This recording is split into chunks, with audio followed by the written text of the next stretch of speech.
Astagfirullahaladzim, ya. Satu istighfar ingat satu dosa. Astagfirullahaladzim, ya Allah suka ngambil duit suami, ya. Istighfar yang satu lagi. Astagfirullahaladzim, ya Allah keluar rumah tanpa izin ke suami, ya. Astagfirullahaladzim, astagfirullah. Kita teruskan, ya. Kemarin terakhir sampai kita harus memperbanyak membaca ayat suci Al-Quran. Orang yang membaca Al-Quran itu akan Allah berikan melebihi daripada sekedar berdoa, ya.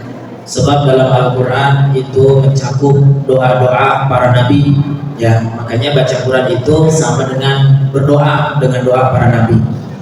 Kemudian wa ayyuksira min sholatin nafilah, kemudian memperbanyak sholat sunnah, ya. Sholat sunnah yang paling afdal adalah sholat tahajud, ya. Derajatnya, sebab tahajud itu, ya, dalam surah Al-Isra dijelaskan bahwa wa minal laili fatahajjad bihi nafilatan lak, ya. Kalau kita itu jadi ibadah tambahan, tapi kalau Nabi Muhammad itu hukumnya wajib, fardhu, ya. Dalam tafsir Jalalain disebutkan itu fardhu, ya. Fardhu itu wajib. Jadi sholat tahajud itu wajib untuk Nabi kita, ya. Bahkan melihat asalnya sebelum turun ayat tentang sholat 5 waktu, yang pertama kali diwajibkan adalah sholat tahajud. Satu doang dulu. Sholat itu cuma satu, sholat tahajud. Kemudian turunlah ayat tentang sholat 5 waktu, ya. Aqimis sholata liduluki syamsi ila ghasaqil lail wa qur'anal fajri inna qur'anal fajri kana mashhuda, ya. Sholat itu ada 5 waktu, itu ayatnya. Sebenarnya nggak ada di Al-Quran ayat sholatlah kamu sholat subuh, sholat zuhur, sholat asar, sholat maghrib, sholat isya, nggak ada. Yang adanya ayat itu, ya. Aqimis sholah liduluki syamsi, ketika mulai tergelincir matahari ada 2 sholat. Yang pertama sholat zuhur, yang kedua sholat asar. Ila ghasaqil lail, masuk waktu malam, ada berapa sholat? 2 sholat, 1 maghrib, 2 isya. Kemudian yang terakhir adalah wa qur'anal fajri, yaitu sholat fajar atau sholat subuh, ya. Sholat subuh itu disebutkan Quran karena sunahnya ada bacaan yang agak panjang. Inna sholatal fajri, ya, bahwa sesungguhnya sholat subuh itu kana masyhuda, disaksikan oleh para malaikat. Nah, sebelum ayat itu, sebelum perintah 5 sholat yang wajib, itu asalnya adalah sholat tahajud, gitu. Nah, kemudian bergeserlah tahajud menjadi sholat sunat. Sunnahnya sunnah muakkad, ya. Makanya dalam hadis Rasul menyatakan doa yang paling gampang diijabah itu cuma 2. Satu setelah sholat 5 waktu, yang kedua setelah sholat tahajud, gitu, ya. Kemudian apalagi setelah sholat tahajud, sholat duha, ya. Sholat duha 2 rakaat itu sama dengan bersedekah, ya, untuk 360 persendian. Karena dalam diri manusia ada 360 persendian. Persendian itu yang bisa digerakin di persendian, jari-jari tangan, ya. Itu bisa goyang-goyang, itu ada sendinya itu, ya. Kan kalau robot ada bautnya supaya bisa goyang-goyang, ya.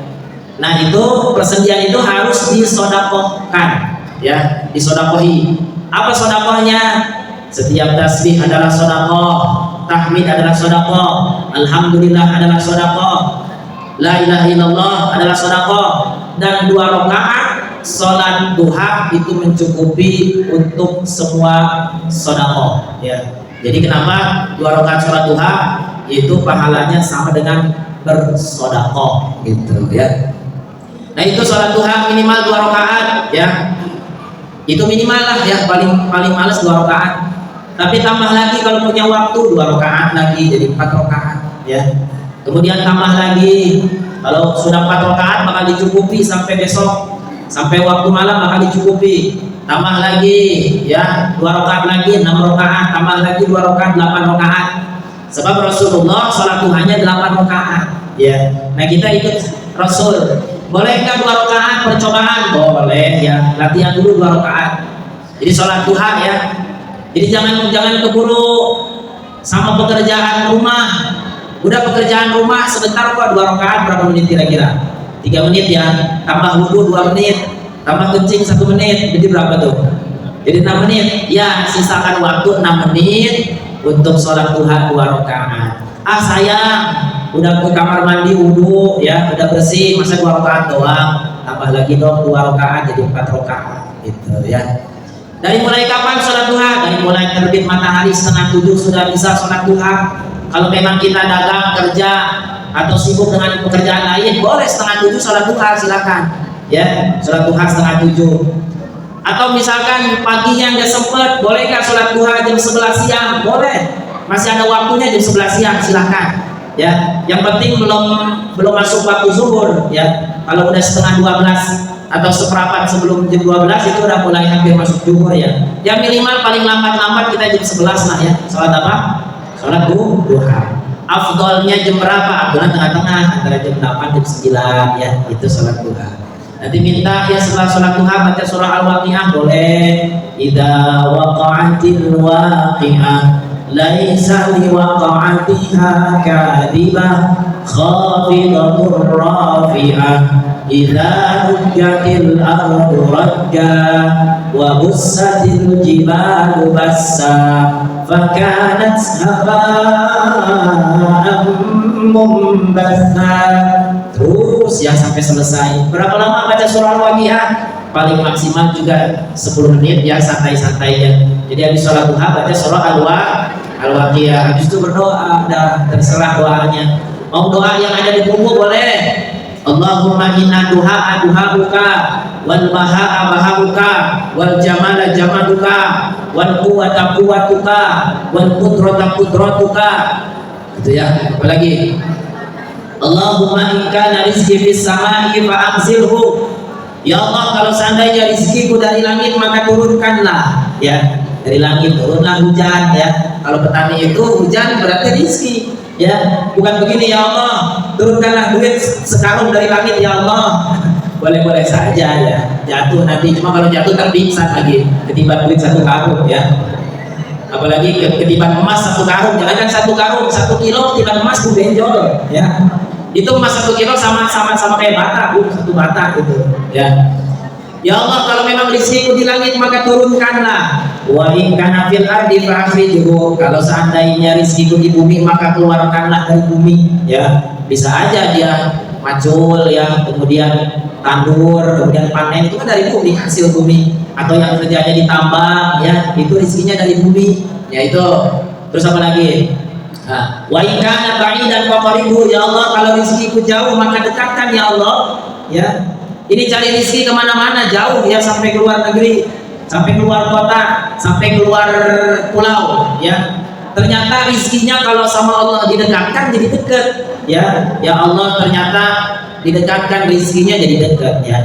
Didekatkan jodohnya jadi dekat ya. Nah, jadi ini dengan amalan sunnah di mana Allah memberikan suatu faedah ya, suatu fadilah bagi orang yang mau ngerjain. Wa in kana mu'assiran fayasirhu. Ya Allah, kalau memang rizkiku ini susah ya Allah, maka mudahkan rizkiku ya Allah. Kayaknya ini jualan hari ini lagi sepi nih kayaknya. Ya Allah, fayasirhu, gampangin ya Allah dagangnya. Gitu ya. Jadi berdoa dulu sebelum dagang, sebelum jual. Ya, sebelum jualan biar apa? Biar gampang. Oh, saya jualannya mulainya jam 6 pagi. Gimana sholat duhanya? Boleh istirahat dulu jam 9 atau jam 8, kemudian sholat 2 rakaat ya, sholat duha, berdoa. Emang siapa yang kasih rezeki? Allah. Lantas kenapa kita lupa kepada Allah yang telah memberikan rezeki? Ya, gara-gara cari rezeki kenapa harus lupa kepada Allah yang kasih rezeki? Padahal gampang aja pembeli didatangin sama Allah ya, supaya beli dagangan kita. Yang penting apa? Yang penting ya, kalau jadi pedagang mah murah senyum ya, murah senyum. Kalau pedagang cenderung cutek, itu hese lakunya ya. Murah senyum, gampang nanya, kecil pada meser naon ya, pada meser karedok ya, karedok atau pada meser gado-gado. Nah itu dengan bahasa Bu, jualan itu dengan bahasa yang membuat orang tertarik, padahal mahal harganya, tapi karena dirayu-rayu, karena dengan senyuman, karena dengan bahasa yang santun, maka orang datang balik lagi ya. Jadi marketing itu tidak harus makanannya enak, ternyata dengan ya pelayanan yang baik juga itu akan membuat ya pelanggan datang.